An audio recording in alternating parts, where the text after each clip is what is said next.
Okay, let's unpack this. We have a deep dive today that feels incredibly personal, but is also, surprisingly political. We're focusing on a really unique book, Letters Between Gaza and Dubai by the Palestinian writer Nabil Al-Arini. And our mission, as always, is to pull out the most important insights from all the critics' reviews and readings on Amazon Kindle that you've sent our way. What's so fascinating here, I think, is how this book uses such an intimate format, a personal letter, to connect two completely different worlds. You've got Gaza and you've got Dubai. And by bridging them, it delivers this powerful commentary that just resonates on a global scale. Right, and the structure itself is a huge insight from the reviews. This isn't just a random collection of letters. It's actually linked directly to his novel, A Furnished Wife. The letters are like the preparatory step. They set the whole stage for the relationship between the main characters before the novel even begins. And that detail, it completely changes how you read it. You're not just reading letters. You're witnessing the raw, formative state of their relationship. These aren't supplemental material. They're the blueprint for the novel that comes after. So for the reader, it gives you the why the characters are the way they are. Exactly. It grounds everything that happens later in this really sincere, emotional reality. Okay, so this is where it gets really interesting for me, just diving into the form itself. The genre is epistolary literature, or the art of letters.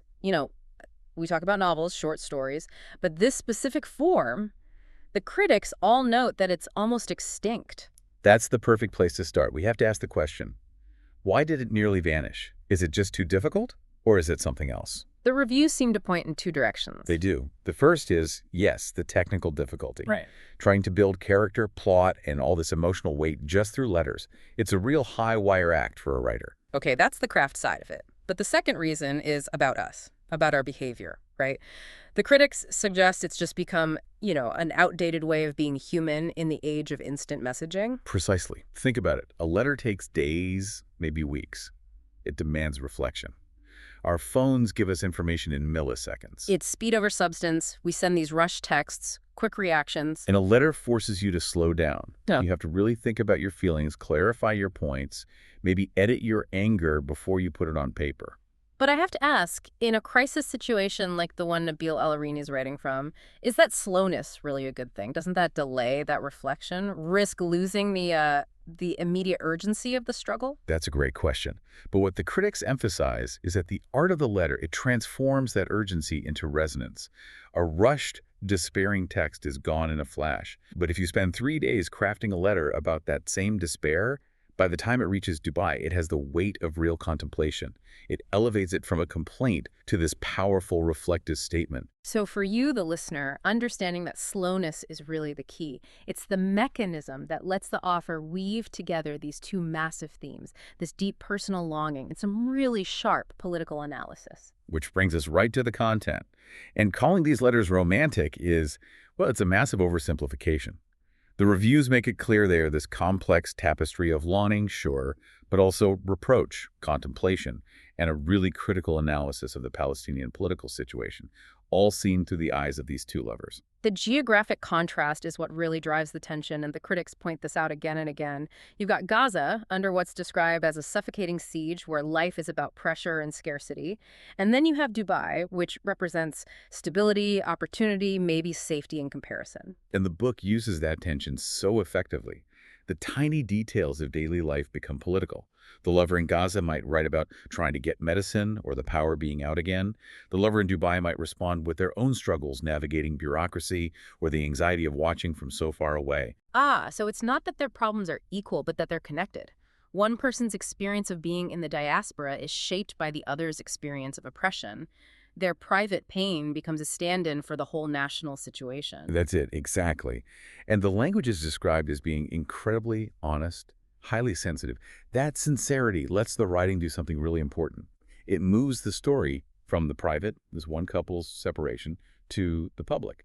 It addresses the national situation, but it never sounds like a lecture because it's rooted in real individual pain. It's not a headline. It's a person you feel you know. Now, we do have to shift to what the critics highlighted as the most challenging themes in the readings. And just a reminder, our role here is only to convey the ideas in the original writing. As reported in the critics' reviews and readings on Amazon Kindle, we're not endorsing any particular viewpoint. Right, so this section of the letters has a very strong sense of what the reviews call national reproach, Chetab Watani. Hmm. That really crucial phrase. It's not just frustration. It reflects this feeling of lost hope, of human despair, aimed directly at the Palestinian leadership. So the critique is very specific. It's about how the leadership manages the core parts of the Palestinian cause. It's an evaluation of strategy from the perspective of people living with the consequences every single day. And this is where it gets really structural. The letters introduce a concept the sources call the jurisprudence of disclosure or scandal. It's a shanos shanfuth. That phrase needs a little unpacking. Okay, let's break that down. Jurisprudence of disclosure. That sounds like a heavy concept to find in a love letter. What does it actually mean in the book? It's a literary tool. It's fascinating. This isn't just complaining. It's a deliberate, principled act of using these intimate, documented details from their private lives as a way to expose national practices that are seen as harmful to the cause. The private letter is basically acting like a public document, like Yeah. evidence. Wow. So the letter becomes a tool for accountability. By sharing their personal despair, the specific details of the siege, they're building a case, a jurisprudence, for challenging the official narrative. They're using their own vulnerability as a weapon. And the sincerity of the letter format gives it all this credibility. If these were just political essays, you could dismiss them as rhetoric. But because they're these deeply personal exchanges, they carry this undeniable weight of lived truth. It's just incredible that something so local, so internal, born from this specific despair and written in an almost forgotten art form, managed to get so much attention internationally.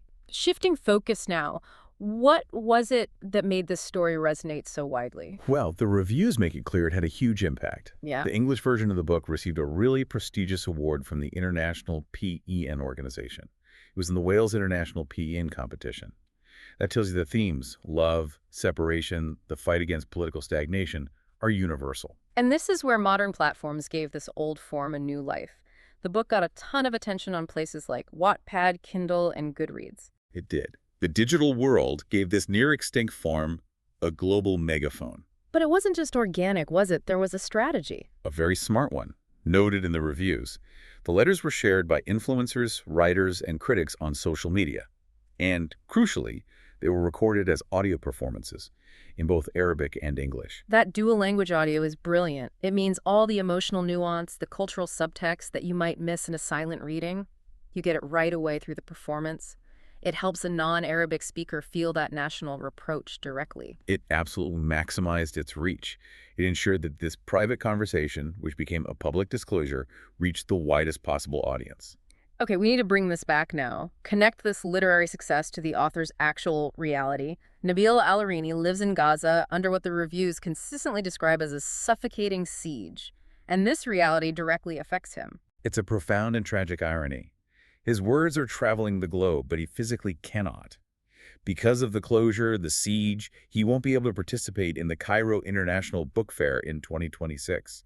That fact was highlighted over and over in the reviews as this perfect, awful example of the conditions he's working under. Which makes the support he receives at the fair even more important. Even though he can't be there, both the Arabic and English versions of Letters Between Gaza and Dubai will be there, along with 8 of his other books. And the reviewers included a really powerful call to action. They stressed how important it is to support authors who are creating this vital cultural memory while living through such hardship. They were urging people in Egypt and supporters everywhere to actively seek out his work. It's a recognition that supporting the author is supporting cultural survival. And we should give you those specific details if you want to find this work and lend that support.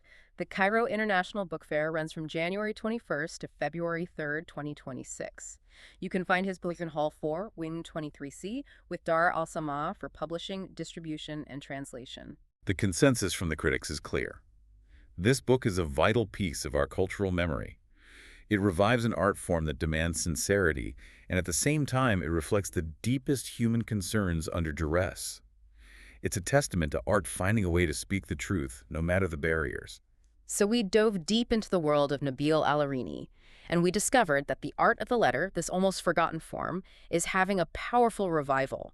We saw how a series of deeply personal letters can become a vehicle for some truly sharp political analysis. I think this collection really shows us that the most effective political art doesn't always have to shout. Sometimes it whispers across continents in a letter. The slow, intentional nature of that communication guarantees an honesty in the critique. It proves that even in the face of despair, art can turn a very specific, confined experience into a universal message. We tend to think of political commentary in terms of essays or manifestos, loud, declarative statements. So the final thought for you to consider, based on this deep dive, is this. When is intimacy, that quiet, measured conversation between two people, a more potent and maybe more enduring political tool than rhetoric?